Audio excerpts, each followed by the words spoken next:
Beatriz, thank you for being on the journey. This is the journey is a podcast and video cast about transformation. And so everyone that comes on, we want to just hear their story about how, if they've had setbacks in their life or if they've had different types of things that they've had to overcome. It's really about just ordinary people and how they've really just transformed their lives. And I know I've gotten to know you a little bit over the last couple of years, and I think I first met you when you were in some musical theater productions with my daughter. Yes, and so before we jump into the theater and how that's impacted your life, well, tell us a little bit about yourself. Like, what do you, if you have opportunity to have fun, and because I know you're a mom, and that takes a lot of your time, but what do you do for fun? I love singing. Okay. And I like I said, I used to love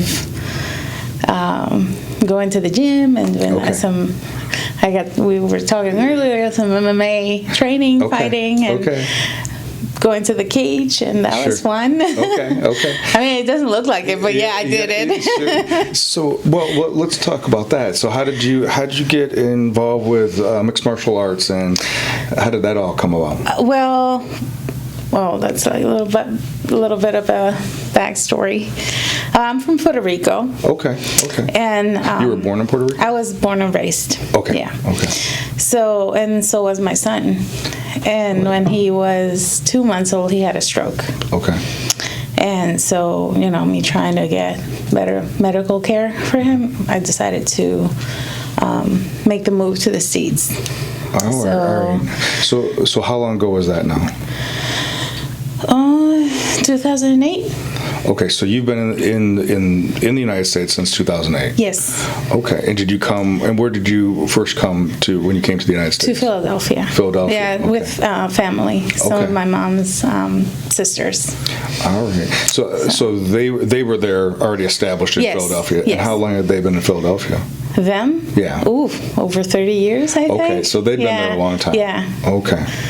And then, so how long were you in Philadelphia? For about a year. Okay. Yeah. So it was just you and your son? Just me and my son. Okay, and I forget, your son's name is? Evan. Okay. Evan. All right, so it was just you and Evan. Yes. And left Puerto Rico, and he was a baby. I mean. Well, he was 2.5 years old. Oh, 2.5 years. But he had the stroke when he was 2 months old. Okay. And we were in and out of hospitals for about 2.5 years. Okay. And, I just decided that it wasn't good enough there. It's sad to say, but it's medical care down there. And I don't know, I don't want to offend anybody, but it's the truth. Okay. Medical care in Puerto Rico is not good. And I think it got worse after the Hurricane Maria. Okay. So I decided that, for his, but it wasn't in his best interest for me to just leave. All right. And it was hard. Yeah. So tell us just a little bit about, because you were how old were you when you left Puerto Rico? 28. 28. Mm-hmm. So tell us a little bit about what was life up until you decided to leave. I'm the oldest of 4. Okay. And my mom, my dad, we we're lower class. We're poor. Okay. We usually, most of the time, we had like secondhand clothing, or toys or whatever. And I didn't really realize that part of our lives, I guess, but because we were happy. It was a good. I don't know, like a good family interaction, even though, the culture is more of a, I can never say this word, patriarchal? Yes. Yeah, so it was more the dad, the male. Yeah, he's the dominant, and mom was submissive, and I was never that way. So I was more like a rebel because, how in that kind of culture, sons are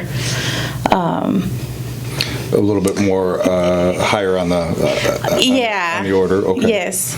So even though I was the eldest, my dad didn't have his son yet. He came on the third round. So you had a younger sister, and then my brother, and then another little sister. Okay. So he got a son, but he got another 3 there that keep him on his toes. So okay. And he taught me everything that he would teach a son. Okay. So, like, I know how to change the oil in the car. He taught me how to drive. He taught me how to do all these other things. Like, that was a time when he was building our house. So I was the one mixing the concrete. He would just supervise, sit there and look at me and teach me what to do. So, okay. It wasn't a bad, it was a very humbling raising, how they raised us. And I really appreciate that now, because it taught me that material things are not everything. Sure, right. And so it was a good life. Okay. Yeah, so. Okay. I did have some, like everybody does, I think. I did have to overcome some bad things that happened when I was a little kid. Okay. Like, I was sexually molested. I was molested when I was a little kid. That's actually one of the, actually it's my first memory of anything. Okay. Because I can't remember anything before that. Okay. Do you remember how old you were? I think I was 4 or 5. Okay. All right. But that was, I think I oh my gosh. Compartmentalized? Yes, Yeah. Sorry. That's okay. Second language problems. Yeah. I can't really remember some words. Because family life and that, it was just completely different. Okay. Boxes in my head. Do you know what I mean? Right. Like, I was happy with my family.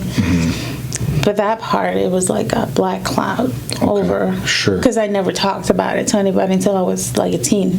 Okay. And was that a family member, a friend of the family? It was a neighbor. I don't want to. That's okay. You don't have to say a name. You know, I don't. You know, he's dead. Yeah. Right now, he committed suicide. Okay. But it was somebody close, really close. Okay.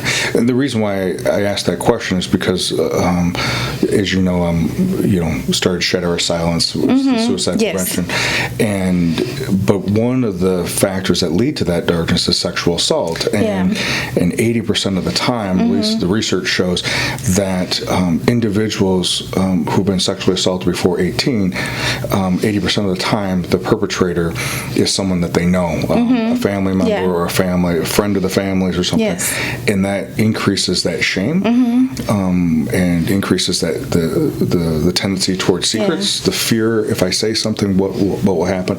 Yeah, because I felt, because I was a girl. Yeah. I guess because even if you're a little girl, it's still your fault, and in that type of a culture down there, that's how I felt. That's how, because I think. My grandma, I think she suspected something was happening, but in the conversation we had, I felt that she blamed me for me letting it happen. I was like, okay, like, how am I going to defend myself? Like, I didn't even know what he was doing. Like, it didn't compute till I was a teenager. And when you're in school and you're like with a whole bunch of other kids, and you have sex ed class, and that's when it was like, wait a minute. And that's when everything just came crashing down. Okay. Because I became so enraged. Okay. Because of it, and that sent me through a rabbit's hole. Okay. So really from when you were a little young, from all growing up until your teenage years, when the memory started coming back and you started connecting of what had happened, that was really when the anger, everything came up like a volcano. Okay, and so that box just got broken wide open. And before that, it was kind of put in a box. And because it was like I didn't know what it was. Yeah. And I, being innocent, you just don't think about it as much, I guess. And it wasn't until later that I realized what had happened to me, and I still kept it a secret. Okay. But it was just my attitude that changed. Okay. I was just a different person. It was like I call it the beast. It was born then. Yeah. Okay. And when you remember back to that time period and the anger and the injustice, right, of what happens, but you still had to keep it under wraps. Yes. In which, of course, is because I was still going to get blamed for it. I felt. Okay. The mindset, it was so different than I think it was the time, because I think when I talk with other people that has been through the same thing up here in the States, they tell me the same thing. Yeah. It was the times. Yeah. It was still not talked about. Everything, it was hush hush, and and if if it happened to you, it's your fault. Right, and I think you might be right about that. Is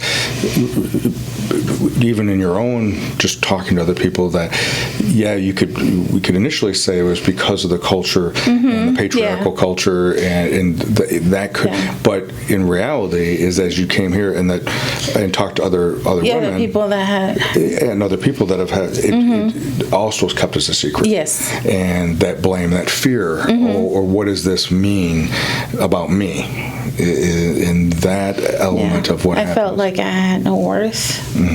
I felt like I had to get back at men as much as I could. I felt like I had to get my vengeance in a way. Okay. Not that I could do much, but yeah, sure. That was my thinking then. During the teenage years. Yes. Okay. Right. And that's when, you feel like you know everything, and of course, my parents don't know anything, and they are so like old school, and oh my God, teenagers. Yeah. So that's when I got a boyfriend, and and that's when I moved out of my house looking for that freedom, because I was a girl. I had to be protected somehow because I couldn't protect myself. So that was the thinking, that girls can't protect themselves unless they have a man by their side. And they're like, okay, I'll just find me a guy, be his girlfriend, or go live with him, and then I'll be protected. And then you can move out. Yeah, and then I can move out and be free. And oh my God, that was so wrong. Okay, so that wasn't the good door to go through, huh? No, because that's when because I was so mad at the world and at men specifically. It was like, that's when actually like domestic violence started. Okay. But it was from both. I can't blame just him. Okay. It was both sided. Both sides. Okay. So. Because you were so angry. Yes. And you would. And I would just go physical too. And he was the same. Like he would get mad and hit me. Okay. I would get mad, hit him, and it was. I'm no angel, I guess. Okay. And about how old were you at this time? I was 18. You were 18 when you met him. Decided to and moved out. Leave. Okay. Yeah. And that lasted for 6 years. 6 years. Okay. So until you were 24-ish? Yes. Okay. And that's when I met my son's biological dad. Okay. And because of that attitude I had, it didn't get better. Actually, it got worse. I was like, I'm going to move on with this other guy. So you left the one guy? I left and then I got pregnant, and I had my son. And he wasn't Evan's biological dad. He had his own demons because he drank a lot, and he actually went kind of like, he had a lot of things that he needed to work through. Okay. He wasn't a bad guy, but he still had things that he needed to fix on his own. Okay. You know, you can't fix anybody. Right. They have to want to be helped, or they have to, you know, they have to want it to change. Right. I can't change anyone but myself. Did he say that he wanted to change? No. Oh, okay. So No. He didn't even use the words. Excuse me. He just wasn't in the I just want to have fun and drink type of mentality. Mm-hmm. And, you know, he already had a daughter, but that didn't pan out because of the same pattern that he was used to. Right. So, and then I came along and did the same thing. Okay. I guess, and I had Evan, and he was fine until he hit the 2-month. So Evan was fine. Yeah, he was born fine. Pregnancy was fine. Yeah. Mm-hmm. And then at 2 months he had a stroke. He had a stroke. He was born with a condition called Wolff-Parkinson-White. Okay. It's a heart condition. It makes your heart. It's like you're born with extra wires, like electrical wires, so it makes your heart pump faster. Okay. Like tachycardia type of disease, I think it's called, or syndrome. I'm not sure. Sure. And he had it at the hospital because I took him. He had bronchitis, so I had to take him in. And 6 days after he had the stroke, they didn't know he had the heart condition because it's not something they test for. Sure. So they think a clot went to his brain because of the heart wasn't pumping blood right. Okay. So he was actually in the hospital when he had the stroke, though. Mm-hmm. So that was probably, I'm assuming that's a good thing. Well, it wasn't because I was telling the nurses, this is not right, it's just bronchitis, you know. He's getting worse and worse and worse. Mm-hmm. And I remember that's when the other beast came out.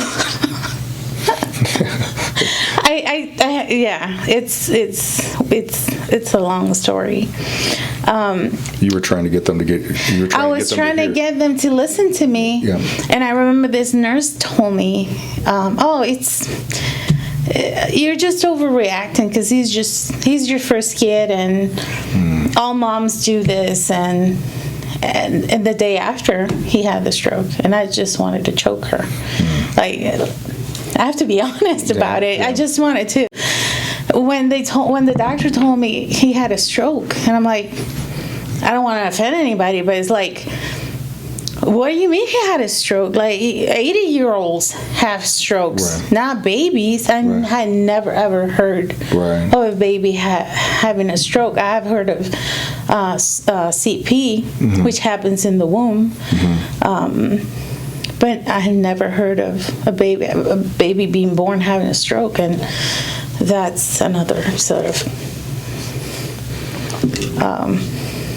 that just sent me tumbling down another emotional roller coaster because I had to be the strong one. I had to be the one that was there, holding him down for them to poke him everywhere, and having to consent for them to sedate him because he wouldn't sit still for CT scans and MRIs and this and that, and doctors checking him and nurses poking him, and me being the way I was, it was just like it was. Again, I had to switch my brain into more boxes. Like to divide my mind into, okay, this is the mom box, this is the girlfriend box or whatever, and this is the daughter's box, because I had to deal with my parents too, because they were devastated because of that. So my box started getting smaller and smaller and smaller. Okay. Like I started to just disappear, in a sense. Because you had these different roles or these different boxes, and you had to be the girlfriend or whatever, the mom, the daughter, and this was your dad and mom's first grandson. No, his third, but it was the one that was like with them. Yeah.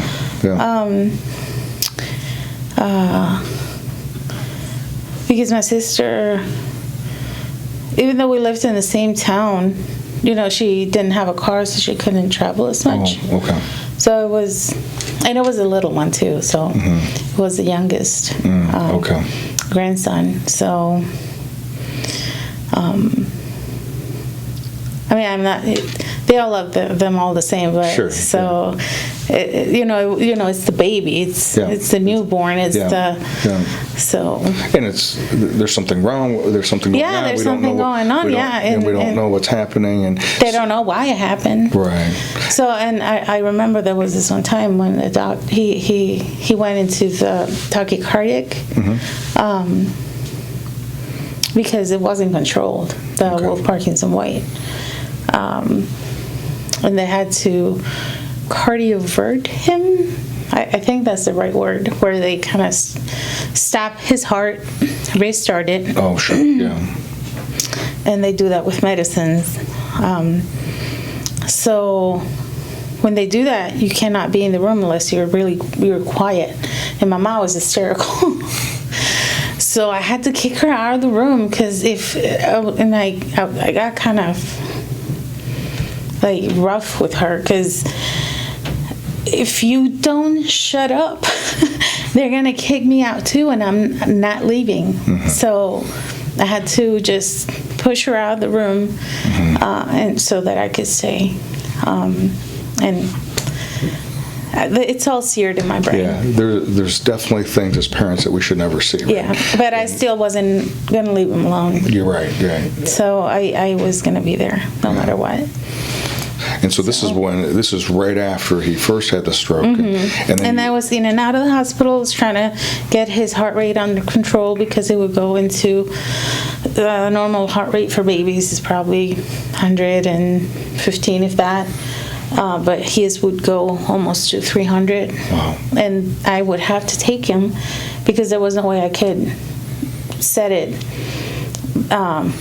Bring it to rhythm at home, right? Because they used a type of a medicine for that,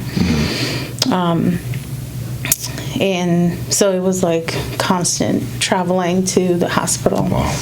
And I had a whole bunch of machines at home, and all the alarms sometimes would go off at night, and it was. Now, were you working at this time? No. I had to stop working. Yeah. Yeah. Okay. And so. So then, you fast forward. I'm got Evan's dad was still in the picture, or he was, and then he told me to leave. Okay. So he said, I don't even know. He said, "Why don't you just leave?" And I'm like, "Okay." So I called one of my cousins in Philadelphia out of anger, because of course, when you're fighting. I said, "Hey, I need your help. Like, I really need your help." And she said, "What do you need?" Okay. And they, like, within a month, I was in Philadelphia. Okay. So he was thinking move out down the street, and you said, no, I'm moving to Philadelphia. I'm leaving. I'm going to the States. Yeah. Okay. All right. Yeah, because it was the best decision for. I was thinking about it but me thinking that okay, he needs me too. Me trying to fix somebody who's doesn't want to who doesn't want to be fixed. You know, he doesn't want to help. You're right. So, yeah, I was like, no, I'm leaving. So bye bye. so that led you to Philadelphia, right? And so what was that like when you first got to Philadelphia? What was that experience? I loved my family so much. Okay. They received me with open arms, and they helped me with Evan's appointments. They helped me with Evan's to get Evan his all the help he needed, financial help, and his doctors, therapy, everything. Okay. My cousin helped me with everything. Okay, so now, even though you loved your mom and dad and your siblings and stuff, but now you're getting a completely different level of support than you were back in Puerto Rico. Well, it was if they could, they would have. Right. But again, medical care in Puerto Rico is just not the same as up here because we're not a state. So that kind of plays a role into how medical care is managed. Okay. And that's a whole fascinating because we're a state, we're part of the USA, but we're not. What's the word? So we're not entitled to any of all the helps that all of the states do. Right. So as a territory, it's not getting. You don't have the same benefits. Yeah, exactly. As a state. We don't. And that was after the recent hurricane. Oh, that's a whole other story. Yeah, it's horrible. Yeah, because there's still houses that have nothing. There's still people that have nothing. That's what I've heard down there, and it's horrible because we are American citizens, right. And it's not that we're begging for things, but if this tragedy had happened anywhere else, it would have. I think the response would have been different. Sure. Yeah. And I blame the government for that. So not up here, but down there. Oh, the Puerto Rican. Yes. Oh, okay. So they're thinking that we can probably get into that another time. Yeah. So you were in Philadelphia, getting a lot of support from family. Obviously, the medical care is different now. Yes, it was so much better. And you're getting help. You're not doing everything yourself, and so you're getting some assistance and some help from other people, bringing to appointments and different things like that. And then you came to the Rockford area. How did you go from Philadelphia to Rockford? How did that happen? It was my husband. Oh, okay. So you met your husband out in Philadelphia. Well, actually, I met him online. Okay. Okay. So, and he's from here, from Rockford. Oh, okay. And we clicked. It was crazy. Okay. And like 2 months later, I moved. I did a background check on him, though. Okay. Yeah. I had to because I couldn't bring my baby into another bad situation, even though that seemed crazy. But I tried to do the best I could to make sure he was safe. Okay. I wouldn't bring him around anybody else who wasn't worth it. Sure. So how long have you been here in Rockford? 10 years. 10 years. Yes. Okay. So 2009. Okay. All right. Okay. Yeah. So we've been here for 10 years, and I forget your husband's name is Chris. Chris. Okay. And so you and Chris have been together for that time period. For about 10 years. And what does Chris do for a living? What is he? He's a laborer. Okay. So he likes to work outdoors and. Okay. And when you say labor, is it construction or carpentry work, or is it iron worker? He used to do the what's that called? Manholes and stuff in the roads, and he used to do that. And now it was just general labor now. Oh, okay. Kind of like just the construction, Okay. helping the guys in the machines. I don't. The big heavy machinery. Yeah. So, but there's it's really good job and really good benefits. Yeah, and good physical work too for him. So good. All right. And now I know a big part of your day and part of your job is taking care of Evan. Do you work outside the home right now? No, I can't. Yeah, because his medical needs have continued. Yes, he's severely disabled. Okay. He's 13 now, and he's nonverbal. Okay. He still wears diapers. Okay. Because of the stroke, he doesn't have use of his left hand. Okay. He does walk. Okay. He learned how to walk when he was 7. Very, very delayed. He does do some things like pick out colors and numbers and letters, but it's very, very minimal, like a toddler. Okay. And does he go to school? Is he enrolled in school? Is he in a school program? No, I homeschool. You homeschool him. Okay. Right. It's way easier for us, and because his brain doesn't work the same as ours. Like maybe somebody normal, not mine.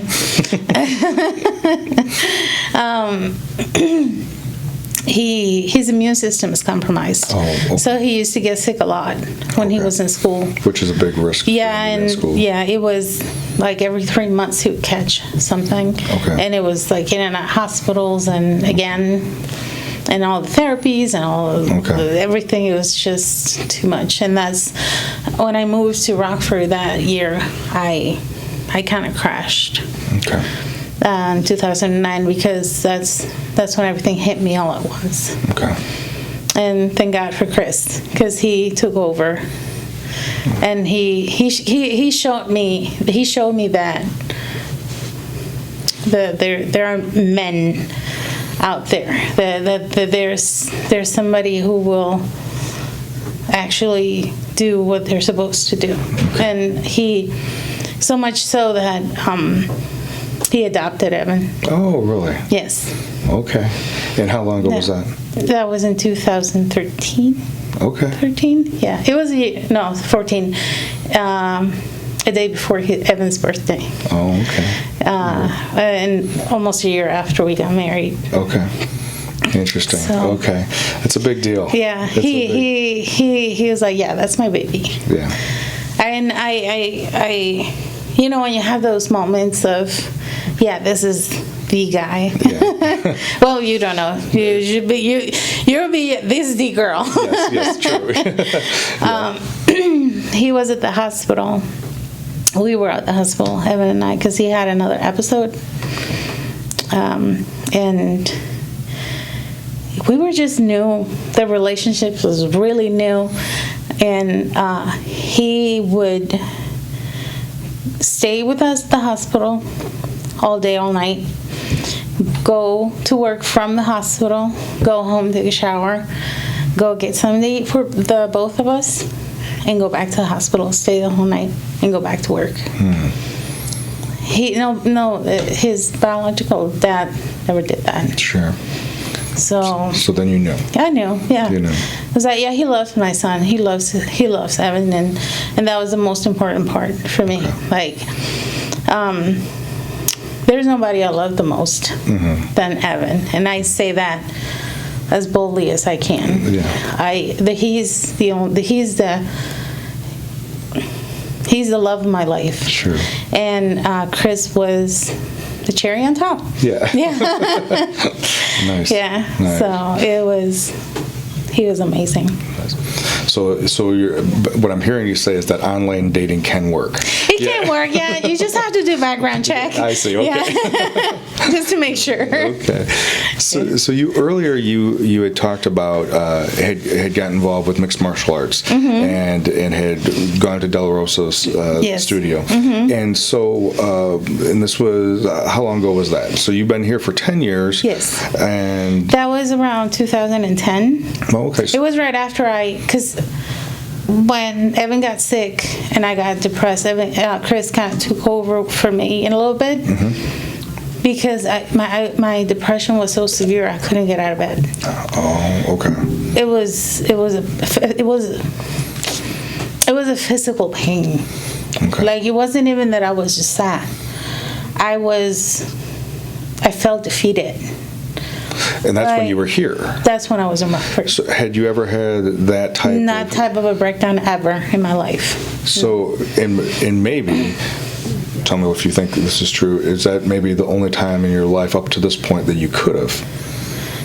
Maybe, yes. I think I could have, because that's when I found out that's when I realized that Chris was who he said he was, and that I could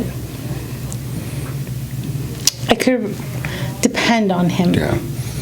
And I didn't have to be the strong one anymore. Okay. You know? So you could let your guard. And Okay.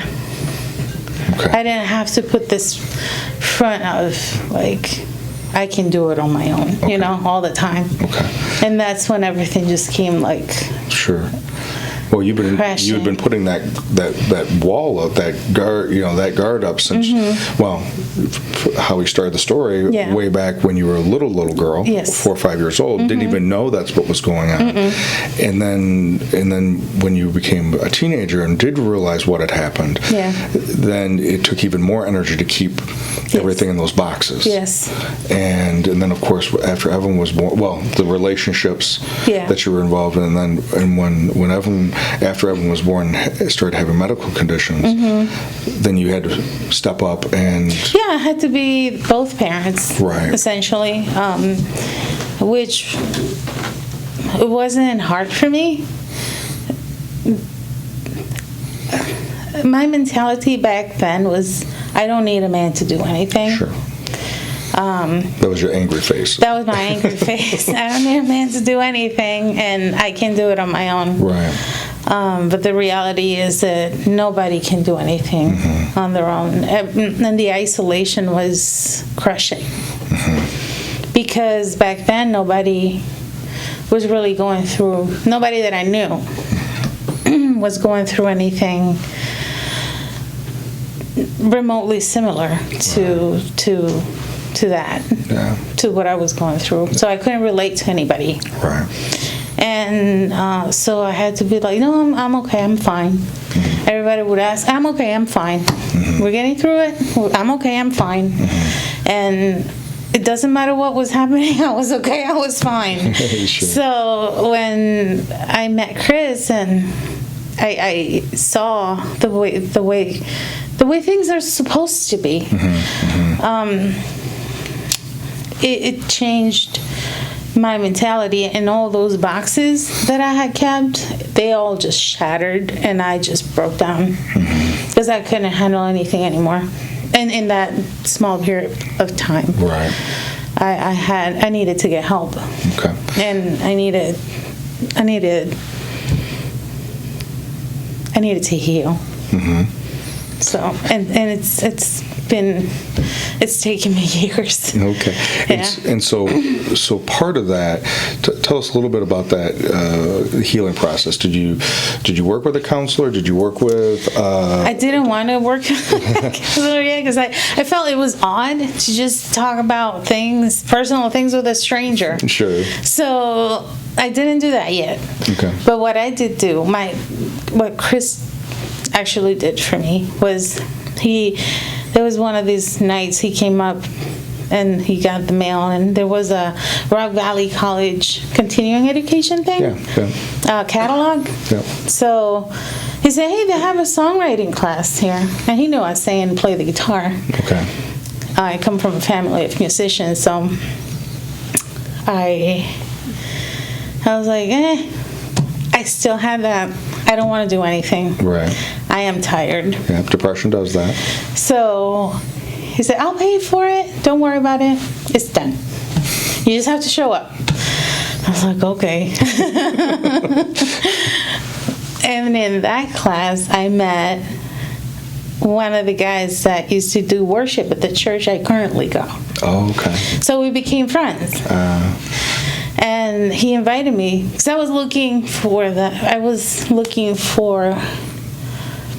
answers in the spiritual sense. Yeah. Trying to get my whys answered. Yeah. Why this? Why that? Right. Why my son? He's an innocent. I would have understood if it was me, because I was an adult, you know, doing all sorts of bad things. And he said, "Hey, I go to this church. The pastor is really nice, and he's real down to earth, and he's a fighter." And I'm like, "He's a what?" He's a fighter, because I couldn't put the two and two together. Okay. No, he just goes to this gym. He works out. He's an MMA fighter, and I'm like, "What the heck is MMA?" Sure. All right. And you know, he explained everything, and I was like, what do I have to lose? Okay. And I went, and I never left. Okay. And that's where I met his sister, who knows Ellen Mahan. Okay. And that's how I met Ellen. Okay. Through it, her name's Nanette Ramsden. Okay. And that's when I started going to voice lessons with Ellen, and she introduced me to all this amazing world of theater. And So the church, what's the pastor's name? Tim Ramsden. Okay, Pastor Tim. Okay. Yes. And I don't know if I've ever met Pastor Tim. I've heard about him through a handful of different people that have either trained at Deloso's studio, and but I've heard some great things. What's the name of the church that Pastor Community Bible Church. We're on Black Hawk and 35th. Okay. Right now. All right. So okay. it's a nice family church. We're not one of those big mega churches. It's not that way. Okay. We know everybody. We interact. Everybody interacts with everybody, and it's like a family. Okay. I love my church. Okay. Nice. Okay. Yeah. Well, good. And so that was another part of that healing. And so once again, Chris was pushing for you to. He knew that there was something more inside you than this depression was covering up. Yeah. And so he didn't know what, but he went with this. He was just trying to help me, you know, like just like this, kind of like the same way I would try to help, you know, my other partners, but they didn't really want the help. Yeah. And I see how much Chris, he was doing it just, it was this, I can only say that it was the love of God in him. And he would be like, no, it wasn't that, because he wasn't really, he wouldn't go to church or anything at all, but you could see the love he had for me and for Evan. Yeah. And he was just, he's a big guy. He's like 6'1" and he's big guy. But he was just this big teddy bear to me. Yeah. And to Evan, and I couldn't say no to him. So sure. So I did. So I yield.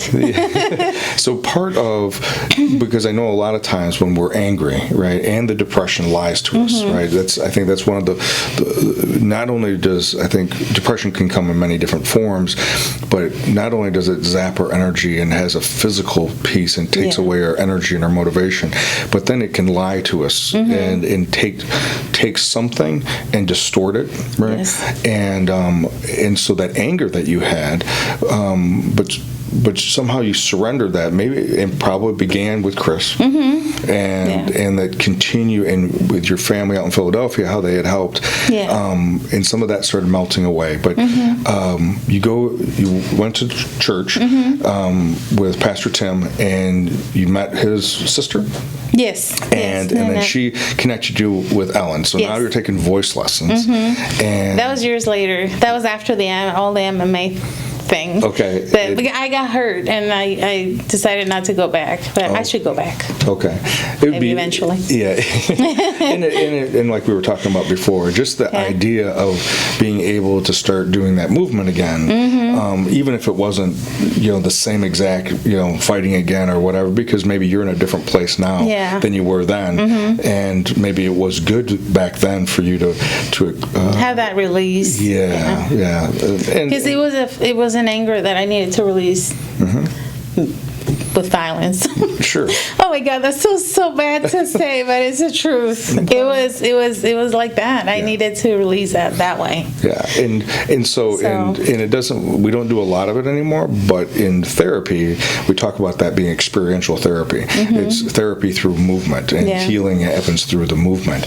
And because you can't use talk therapy with everything, there's some other stuff that some energy that needs to be released. And it needs to be released from a way down deep in your guts. You just need to to feel physically exhausted to just kind of just go, okay, I feel better now. Yeah.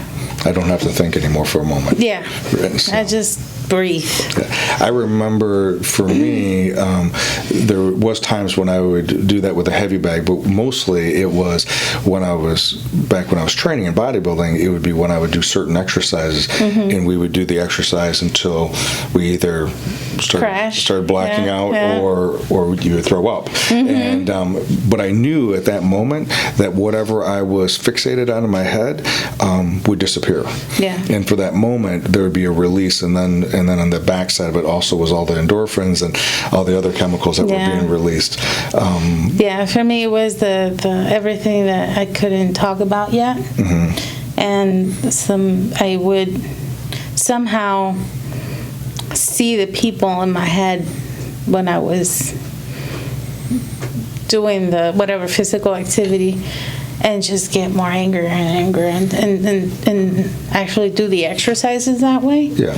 So that I could just exhaust myself to the point of like, I can't hit. So that was I can't punch anymore. I can't kick anymore, and just kind of pass out in a way. Yeah. So that was a big part of your healing, even before you started verbalizing what it. I think that's the hardest part ever. The verbalization of it. Yes. Why do you think that was the hardest part? Because the way, like I told you, my dad raised me. He was, we don't cry. We don't. Even though I was a girl, we don't. And I try to do everything like my dad did. And I would never see him cry ever. So why would I? Or he would never talk about problems. So why would I? Okay. So everything got fixed by just not talking about it, just sweeping it under the rug, or just it'll go away. Okay. So here, but it never did. Yeah. So, and trying to open up and talk to somebody about it, that was really hard for me, because it meant that I had to be vulnerable, and I didn't like that feeling. The feeling of being vulnerable? Because you do a great job of it now. Yes. You do a great job of it now. What do you think was the fear before about being vulnerable? Being perceived as weak. Okay. And I'm not weak. No. Not at all. Not at all. So there's that perception that if I... What are people going to think about me if I let go, if I cry in front of people, if I tell people what happened to me? If I tell my story, they're going to think, oh, this girl is damaged goods. Like, there's no fixing that. So, judgment. That was my fear. And it still is sometimes. Yeah. It's still in the back of my head. Because some of that, I mean, Chris knew lots of your story, right? Oh, he knew everything. He knew everything. Yeah. But he didn't judge you. No, he loved me. Yeah. He loves me. And so that must have been beginning of kind of breaking down some of those walls. Yes. And challenging some of that perception of, and I understand that completely. I was very much the same way. The last thing in the world I ever wanted to do, I mean, I had a psychology degree, but the last thing I was ever going to do was talk about my stuff. Yeah. You know, because I could talk about it to here. Yeah. Because this is the stuff that I just told people. Yeah. But the stuff way down, because of the same reasons. I didn't want to be judged, fear of being perceived as weakness or being weak. Yeah. And that vulnerability was definitely the scariest element to that. Yeah. So there's something I want to. So there's a certain thing that that always, when I think of you, was it maybe a year ago or so, and I remember watching you perform at a couple different shows for Gateway, and always enjoyed just your energy. Oh, and then thank you. And then we were at a recital a year ago. Yes. And you sang a song, and I was at that time beginning to think about this artist out of ashes and the idea of how art can help individuals heal and transform. And so that's that idea of an artist coming out of and transforming out of the ashes of whatever's happened in the past. And you sang this song from The Greatest Showman. Yes, and This Is Me. This Is Me. So tell us a little bit about what that song means to you, because when you sing it, you like own it. Thank you. I think it's a story of a girl that sings it. She's like me. She is not your typical actress that she is is a little overweight, and she doesn't look like a model. and the way when I saw her video, the way she sang it, she had so much passion for that. It was like I had never seen anybody ever perform the way she did. Yeah. I was like, I want to do that. Yeah. I want to be that. I want to be like that. So when the opportunity, because Ellen, for her students, she does a recital after the end of the season. Like twice a year? Yeah. So that's the song I was going to sing. I'm going to sing it. And the message of the song, I was like, yes, I'm damaged. Yes, people threw everything they could at me.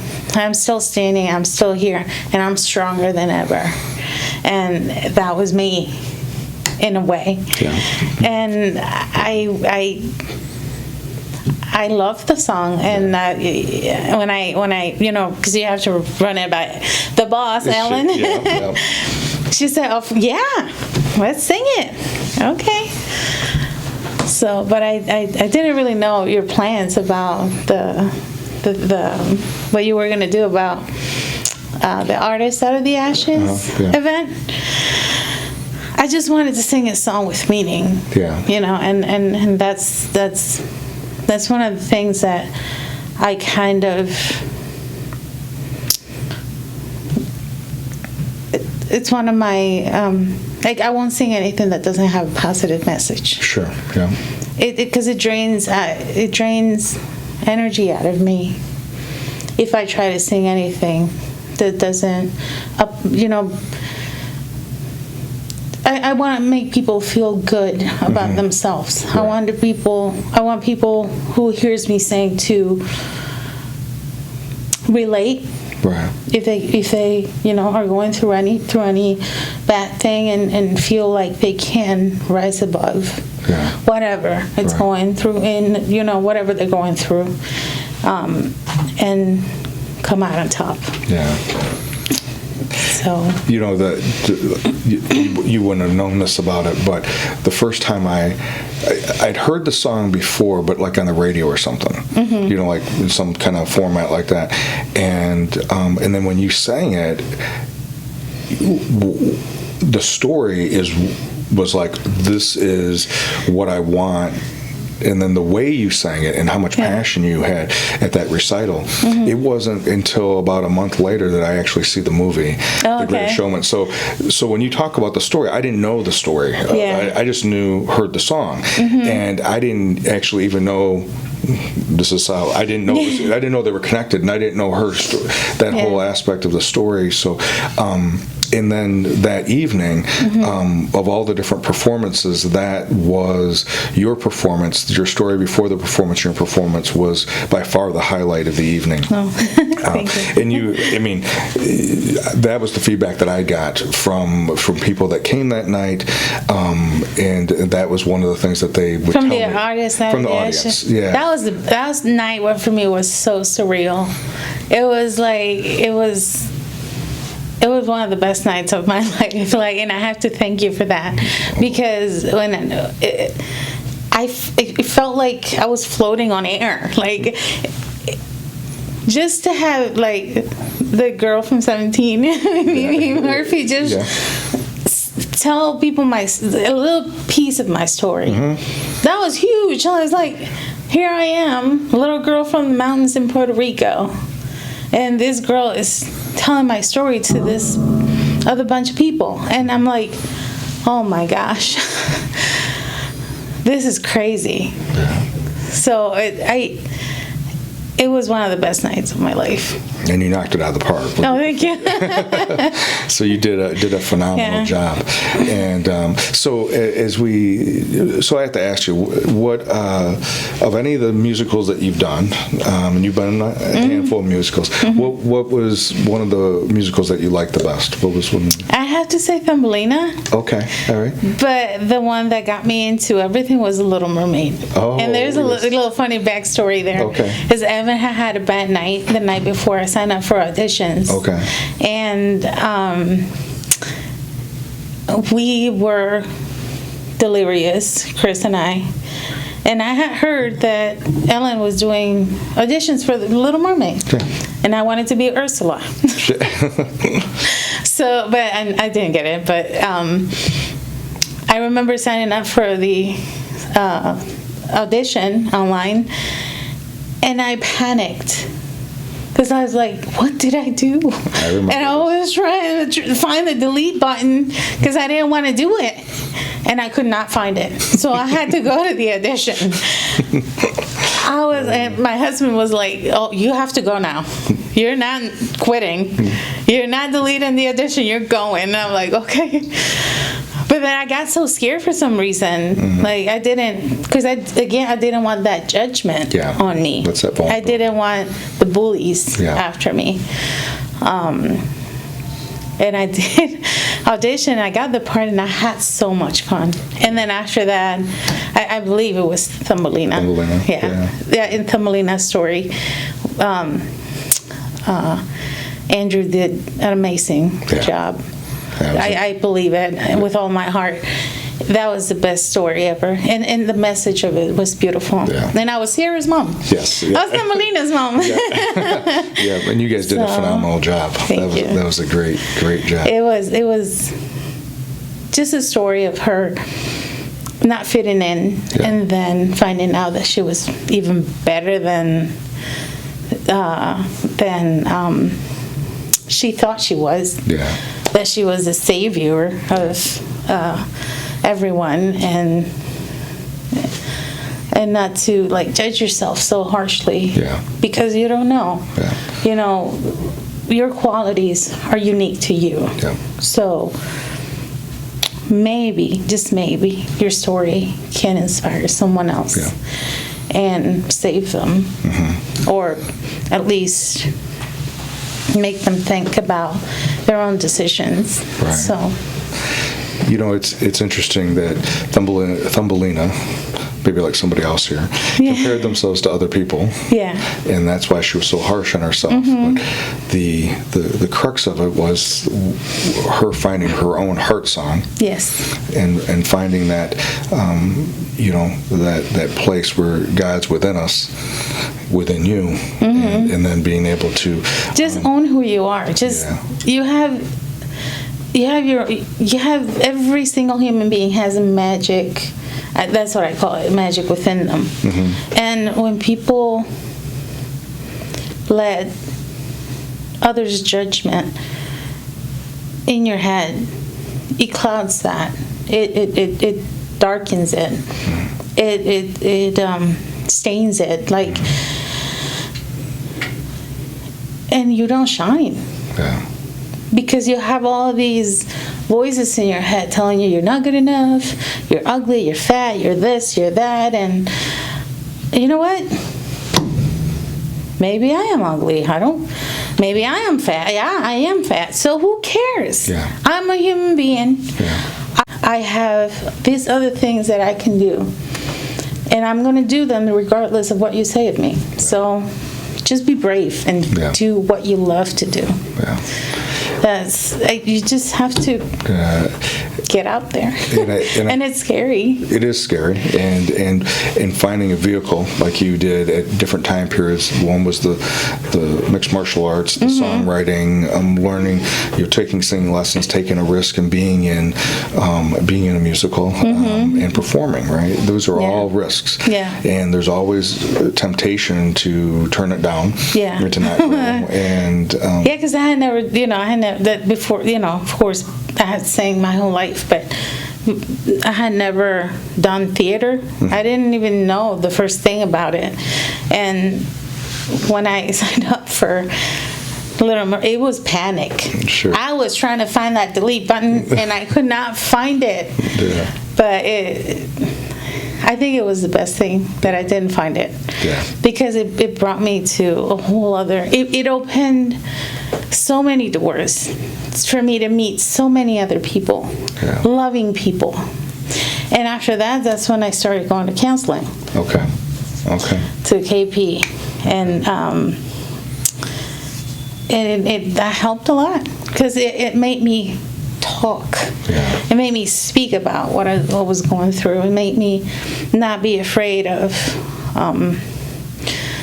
what others are going to think about me. Right. Okay, she went through this, she went through that. Well, there's many people that went through the same thing. Yeah. And unfortunately, they listen to those bad voices, and they're not here with us anymore. Yeah. So I'm not going to be one of those people. And if I can help someone else not be one of those people and help somebody stay, I'm going to do what I can to reach out and do as much as I can possibly do, being a special needs parent, to help. Well, I definitely think you do that, and not just through your singing, but through your story. Thank you. And then, of course, when you can combine it with a song that you're singing is about that story, it's even greater. But I also want to wish you happy birthday. Oh, thank you. And I want to thank you for coming on the journey today, especially being your birthday. And this was a treat for me. Yeah, well, it was a good birthday present. Well, thank you. But actually, it's been my pleasure and a treat for us and everyone listening for you to be here. So, Beatriz, thank you very much for being here. Thank you for inviting me. All right. Thank you. Thank you for joining us today to hear about Beatriz's story. This is Beatriz Loven, and hopefully you'll be able to see her soon if you're in the Rockford area when she's going to be performing sometime in the future. And join us next week where we have another episode of The Journey. Thank you.